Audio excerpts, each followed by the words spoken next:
Gonna go over a quick just review of my deck.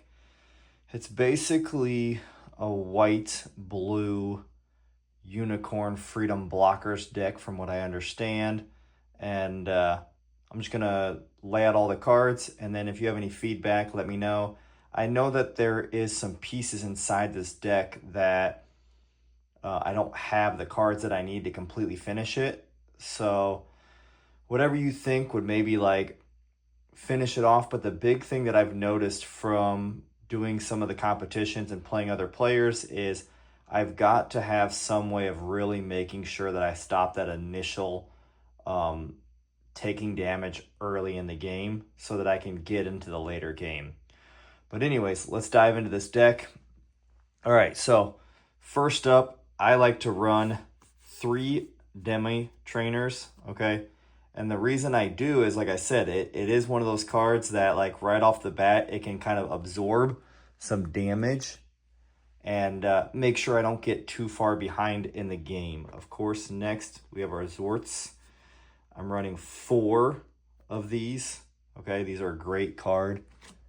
Early game, helping stop the initial, zerging. And then, of course, we're running 4 Lifriths. Now, this is one that I just switched up to. And some people might think, like, this isn't a smart play. And maybe it's not. But I went with this version of the Strike Gundam. And the reason why is because I can link it with Kira and get some really good stats and have a very low cost. But then we're talking, if we link it, that we actually have a really good unit for basically 3 cost on the board right off the bat. So that might be one of those that I might switch it back to Perfect Strike. But the problem that I didn't like about Perfect Strike was it was a level 5, and the stats I didn't think were as efficient as it should be. Next up, we're running 4 Freedoms. All right, the next one we're running 2 Unicorn Gundams, regular Unicorn mode, followed up with 2 Destroy modes.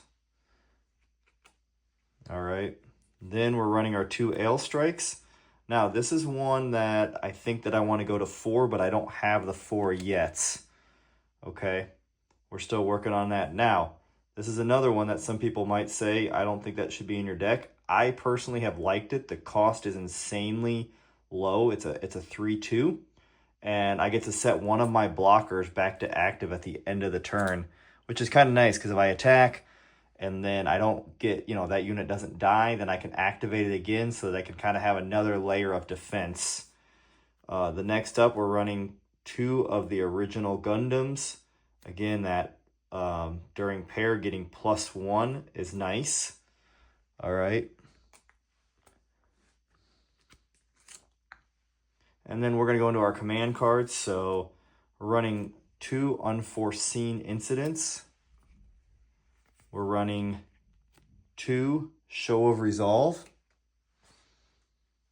We are running 3 Overflowing Affections. All right. Now we're going to switch it up and we're going to go into our pilots. We're running 4 Amaro Rays.